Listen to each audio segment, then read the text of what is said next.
সবার প্রথমে সবাইকে স্বাগতম জানাই আমার ইউটিউব চ্যানেলে। সবাই কেমন আছো? এই ভিডিওটি কিছুদিন আগের। আমরা চলে গেছিলাম শান্তির শহরে, যার নামেও শান্তি আছে। সত্যি বলতে এই শহর আমার কাছে ভীষণ প্রিয়। খুব খুব ভালো লাগে সেখানে যেতে। সেখানে থাকা, খাওয়া, ঘোরা সব কিছুই কেন জানি না মনকে অনেক আনন্দ দেয়। ও, তোমাদের তো বলাই হয়নি এই শান্তি শহরটির নাম কি। এই জায়গাটার নাম বোলপুর শান্তিনিকেতন। কবিগুরু রবীন্দ্রনাথের নাম যারা জানে, বই পড়েছে, তারা নিশ্চয়ই এই শান্তিনিকেতনের কথাও শুনেছে। হ্যাঁ, এই শান্তিনিকেতন সেই শান্তিনিকেতন যেখানে কবিগুরু তার বহু কৃতিত্ব রেখে গেছে, যা আজও গেলে দেখতে শুনতে পাওয়া যায়।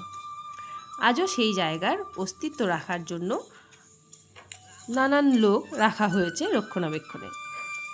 শান্তিনিকেতনে শুধু যে রবীন্দ্রনাথের কৃতিত্ব রয়েছে তাও নয়, এখানে আরও কিছু জিনিস রয়েছে ভালো লাগার মতন। যেমন এখানে প্রচুর সবুজ পরিবেশ দেখতে পাওয়া যায়। মাঠ, ঘাট, নদী, নালা, হাট, বাজার, ছোট ছোট অনেক মেলাও বসে সেখানে। কোপাই নদীর ধারে সারা বছর ছোট্ট করে মেলা বসেই থাকে, যেখানে আকর্ষণীয় অনেক জিনিস লক্ষ্য করা যায়।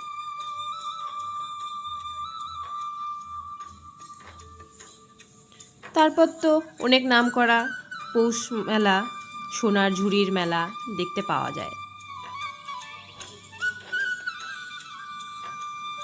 বাউল গানও শুনতে পাওয়া যায়।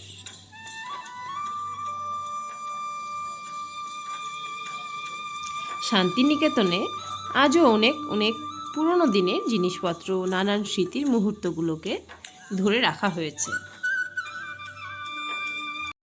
শান্তিনিকেতন বিভিন্ন রকমের হস্তশিল্পের জন্য কিন্তু নামকরা। এখানে বিভিন্ন রকমভাবে কাজ করা দেখা যায়, সমস্তটাই কিন্তু হাতে করা। এখানে এত সুন্দর সুন্দর আকর্ষণীয় জিনিস দেখতে পাওয়া যায়, যা দেখে সত্যিই মন মুগ্ধকর হয়।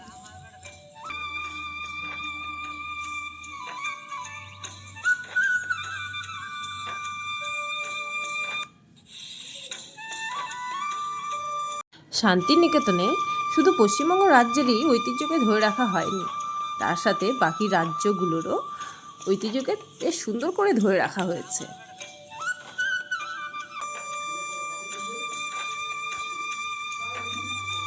এই সব দেখতে আমার তো বেশ ভালোই লাগে।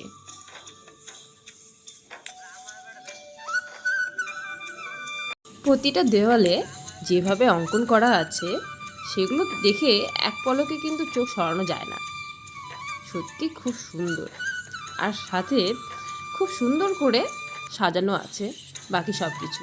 আমার তো সবচেয়ে বেশি ভালো লেগেছে এই পালকি, যেটাতে করে বউকে নিয়ে যাচ্ছে। সেসবের সাথে এখনও সেখানে লক্ষ্য করা যায় পুরনো দিনের রাজবাড়ি, জমিদার বাড়ি, যেখানে এখনও ভাঙা বাড়িগুলোর অস্তিত্ব রয়েছে। এখানে প্রতিটা মেলাতে বা ঘোরার জায়গাগুলোতে বাউলের গান করতে অনেক লোককে দেখা যায়। তাদের গলার সেই বাউলের গান অত্যন্ত মধুর।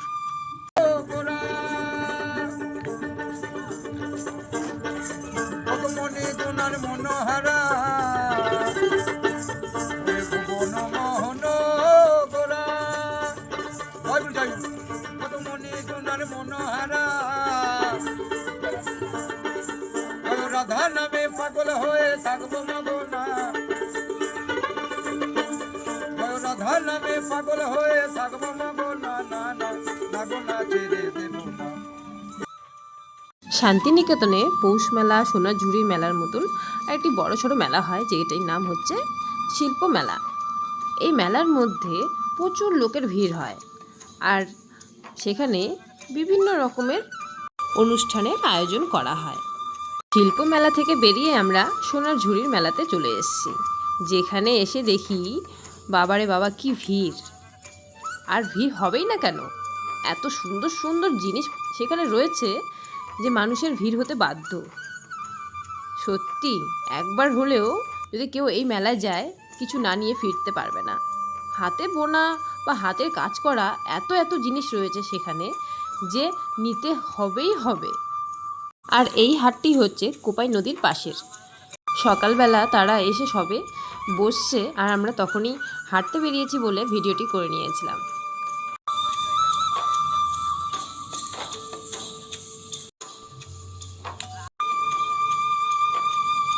এই মেলার মধ্যে কিছু আদিবাসী আছে যারা এইভাবে নাচ করে।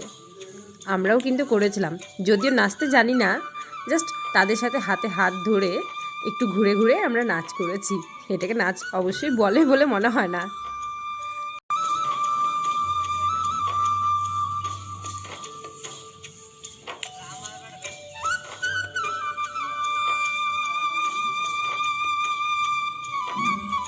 সত্যি বলতে শান্তিনিকেতনে এসে সকাল থেকে রাত কিভাবে হয় বুঝতেই পারি না।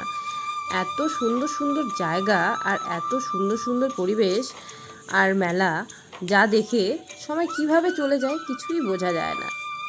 এই মেলার মধ্যে দেখি 3টে ছোট ছোট কুকুরের বাচ্চা রয়েছে, কি সুন্দর কিউট।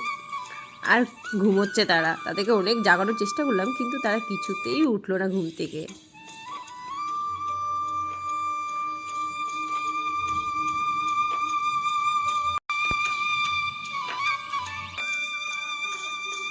এখানে এই সব কিছুর সাথে আর একটি জিনিস নাম করা আছে, শান্তিনিকেতনের গুড়।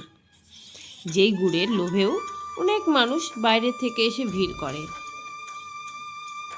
চোখের সামনেই খেজুরের রস জাল দিয়ে গুড় বানিয়ে দেয়। আর সকাল সকাল গাছ থেকে নিয়ে আসা খেজুরের রস খেতে বেশ ভালোই লাগে। আমরা এখানে যে কদিন থাকি সেই কদিন আমাদের প্রথম কাজ সকাল সকাল ঘুম থেকে উঠে হাঁটতে যাওয়া আর খেজুরের রস খাওয়া। আমরা যেই সময় গিয়েছিলাম সেই সময় আমার হাজব্যান্ডের বার্থডে ছিল। রাত্রিবেলায় আমরা সারপ্রাইজ প্ল্যানিং করি।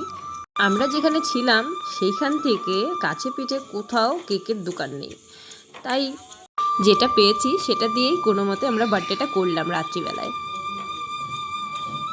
মা তাকে আশীর্বাদ করে পায়েস খাওয়াচ্ছে।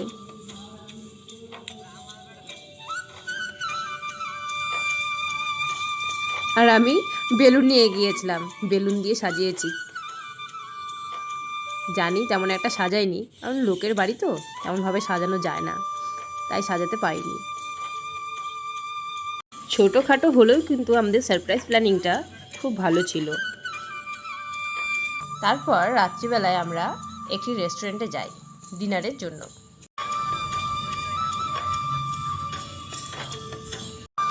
যে রেস্টুরেন্টে গিয়েছিলাম সেই রেস্টুরেন্টের নাম ছিল দ্য নাইট, যেখানে খাবারটা আমাদের খুব একটা ভালো লাগেনি। রেস্টুরেন্টের ভিউ কিন্তু খুব ভালো ছিল, কিন্তু খাবারটা ততটা ভালো নয় যতটা দেখতে ভালো ছিল।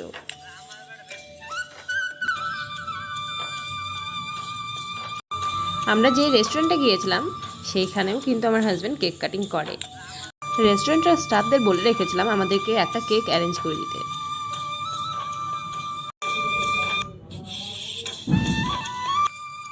হ্যাঁ, তবে আমরা লাঞ্চ করতে গিয়েছিলাম যেখানে, সেখানকার খাবার কিন্তু খুব সুন্দর ছিল।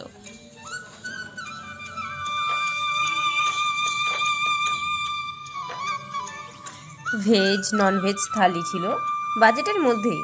খাওয়া শেষে সেখানে আবার বাটি ভর্তি পায়েসও দিত, যার টেস্ট অসাধারণ। কেউ যদি কোপাই নদীর কাছাকাছিতে থাকো তাহলে বলবো এই রামশ্যাম ক্যাফে অ্যান্ড রেস্টুরেন্টে একবার হলেও লাঞ্চের জন্য যাবে।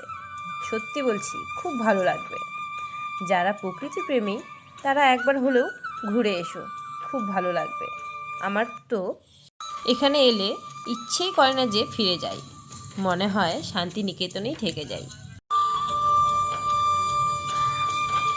আমরা যে কদিন ছিলাম সে কদিনে সকালে যখন আমরা বেরিয়েছি আমাদের কাজ ছিল এই কুকুরদের ছাগলদের বিস্কুট খাওয়ানো। আমাদের আসার দিন হয়ে গেছে, তাই স্টেশনে পৌঁছে গেছি আর আমাদের বন্দে ভারত ট্রেনও চলে এসছে, তাই উঠে পড়তে হলো। যাই হোক, নিজ জায়গায় ফিরে আসতেই হলো। ফিরে এসে আমরা পরের দিন লাঞ্চ করতে বেরিয়ে পড়লাম আবার, কারণ বরের বার্থডের প্ল্যানিং আগে থেকেই ছিল যে আমরা সেই দিন বাইরের খাবো। কিন্তু মাঝখান থেকে শান্তিনিকেতনে যাওয়ার প্ল্যানিং হয়ে গেছিল, আর এই প্ল্যানিং তো আমি ক্যান্সেল করতামই না। এত সুন্দর জায়গায় কেউ যেতে না করতে পারে? আমি তো পারবো না। আমার সেই কটা দিন একটা সুন্দর মুহূর্তের মতো ছিল। জানি না আবার কবে এমন আনন্দ করব।